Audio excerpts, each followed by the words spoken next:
कुन्देन्दु तुषारहारधवला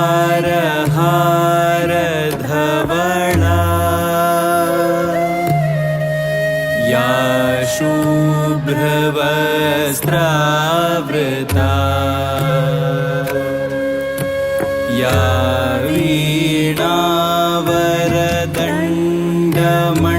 वीणावरदण्डमण्डितकरा या श्वेतपद्मासना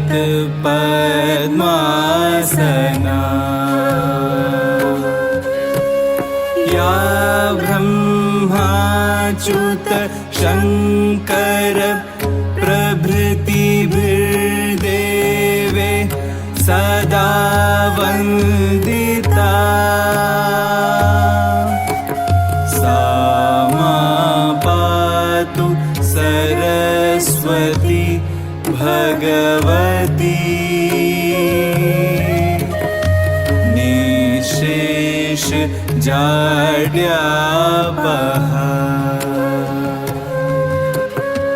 ॐ वसुधैव कुटुम्बकम् ॐ वसुधैव कुटुम्बकम्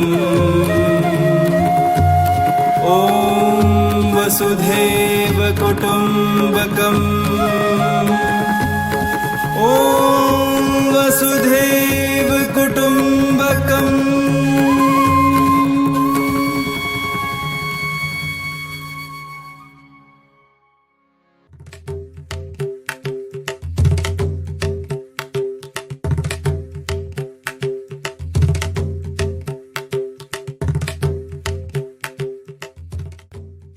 प्रणाम स्वीकार करें मुनिवर। सदा स्नेही बने रहो। पूर्व रंग समाप्त हो गया है। चलो अब जो कुछ सीखा है इसका अभ्यास करो। यह नवीन प्रयोग है, इसमें तनिक भी चूक नहीं होनी चाहिए। प्रणाम स्वीकार करें मुनिवर। सदा स्नेही बने रहें। कहें ऋषिगण, किस प्रयोजन से आना हुआ? हे मुनिवर, जब से आपने नाट्य शास्त्र की रचना की है, हमारे हृदय में कई प्रकार के प्रश्न उत्पन्न हो रहे हैं।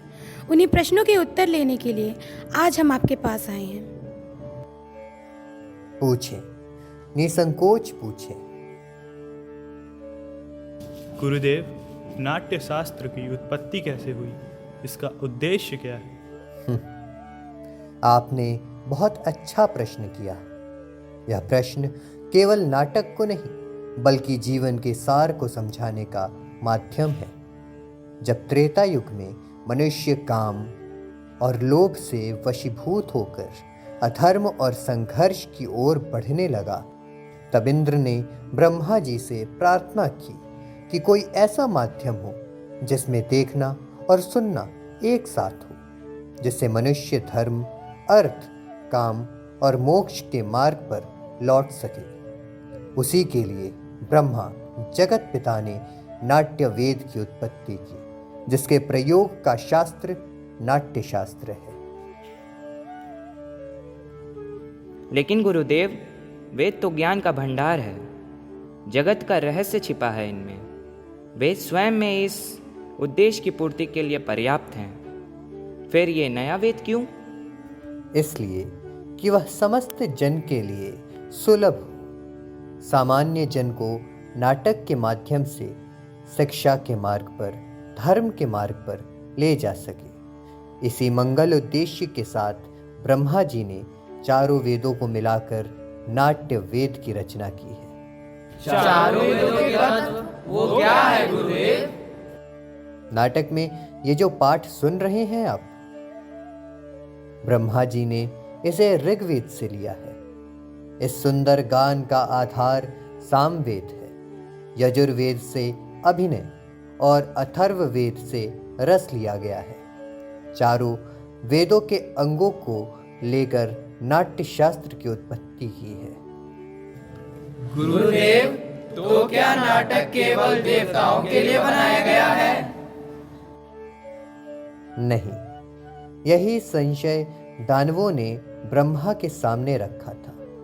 तब ब्रह्मा जी ने उत्तर दिया था कि नाट्य शास्त्र तो सबके लिए है। यह देवताओं, दानवों और मनुष्यों के समस्त शुभ अशुभ कर्मों को दिखाने वाला है। इस शास्त्र में तो त्रिलोक्य का अनुकीर्तन है। नाटक तो दुख से, थकावट से तथा शोक से पीड़ित लोगों को विश्राम देने वाला होता है।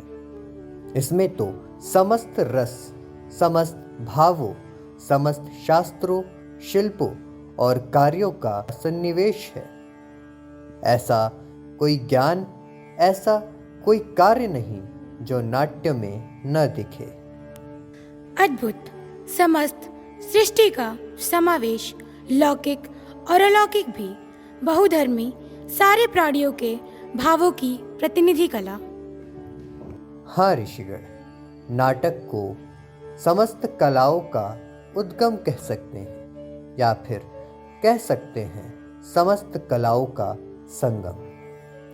नाट्य कला तो अद्भुत कला है, उतना ही ज़रूरी है जितना जीवित रहने के लिए सांस लेना।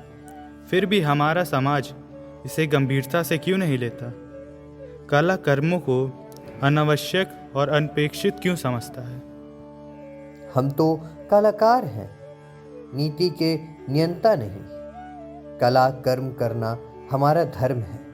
हमारे विषय में, हमारी कला के विषय में तो नीति नियंताओं को विचार करना होगा। प्रयोग के साधन और अवसर उपलब्ध कराने होंगे। नाटक केवल कला नहीं है, यह समाज का दर्पण है।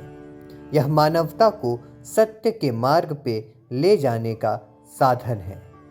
रंगमंच जाति, धर्म, भौगोलिक सीमाओं से परे जाकर समग्रता में मानवीयता की बात करता है।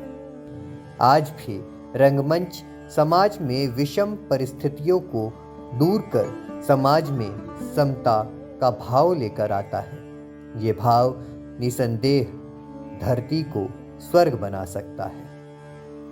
निसंदेह मुनिवर, कलाहीन समाज तो पशुओं का समाज होता है। इसी आशा और अपेक्षा के साथ कि समाज कला और कलाकारों को वो स्थान दे जिसके वे अधिकारी हैं, मैंने नाट्य शास्त्र को पंचम वेद कहकर पुकारा है।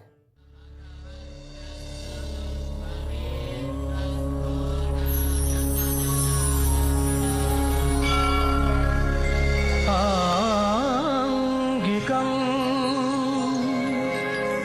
भुवनं यस्य वाचिकं सर्वमयम्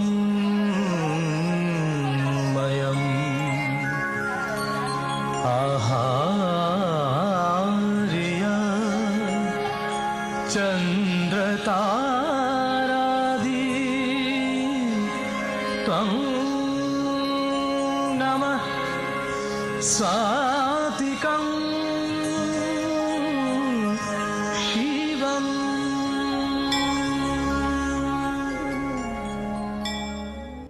ऋषिगण, मेरे रंगकर्मी पुत्र आपके स्वागत के लिए अपनी प्रस्तुति तैयार कर आपकी प्रतीक्षा कर रहे हैं। चलिए चलकर नाटक का आनंद लीजिए।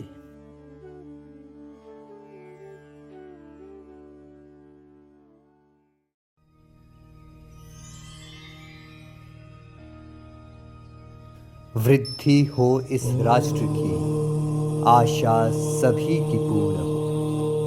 सृष्टि वह आनंद की, जग में सदा संपूर्ण हो। धरती सदा फूले फले, ऊपर विमल आकाश हो। सज्जन रहें निर्भय सदा, व दुर्जनों का नाश हो।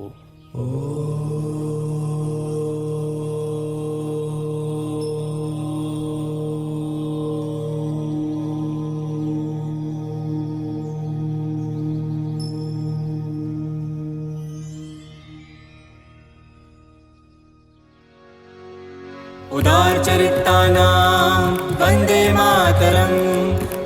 सुचरितानां वन्दे मातरम् सर्वे भवन्तु सुखिनः वन्दे मातरम् सर्वे भवन्तु सुखिनः वन्दे मातरम् विश्वबन्धुत्वभावनां वन्दे मातरम् विश्वबन्धुत्वभावनां वन्दे मातरम् योगः कर्मसु कौशलं वन्दे मातरम् योगः कर्मसु कौशलं वन्दे मातरम् वसुदेव कुटुम्बकं वन्दे मातरम् वसुदेव कुटुम्बकं वन्दे मातरम् वन्दे मातरम् वन्दे